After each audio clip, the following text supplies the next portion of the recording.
উভয়লিঙ্গ ছাগল কেন হয়? এ থেকে বাঁচার উপায় কী? আপনার খামারে কখনো এমন ছাগল দেখেছেন যেটা দেখতে মেয়ের মতো কিন্তু আচরণে ছেলের মতো? এগুলো হচ্ছে হার্মাফ্রোডাইট ছাগল বা উভয়লিঙ্গ ছাগল।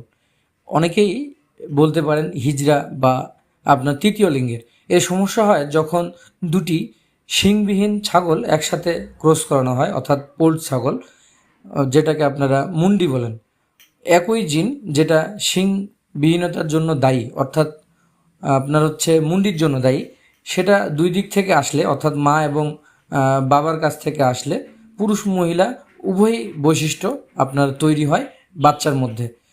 ফলাফলে ছাগলটি উভয়লিঙ্গ হয় এবং সম্পূর্ণ বন্ধ্যা হয়। প্রতিরোধের জন্য কখনোই দুটি মুন্ডি ছাগল বা শিংহীন ছাগলকে একসাথে বংশবৃদ্ধির জন্য ব্যবহার করবেন না। ভালো বংশ বজায় রাখতে নিয়মিত ইনব্রিডিং ইফেক্ট বন্ধ করতে হবে, অর্থাৎ আপনার নিকটাত্মীয়ের মধ্যে ক্রস পরিহার করতে হবে। মনে রাখবেন, হার্মাফ্রোডাইট ছাগল কখনো মা হতে পারে না, তাই আগে থেকে সাবধান।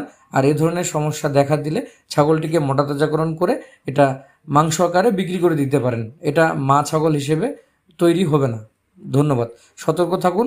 খামারিদের লাভবান করতে আমাদের এই ভিডিওটি শেয়ার করুন।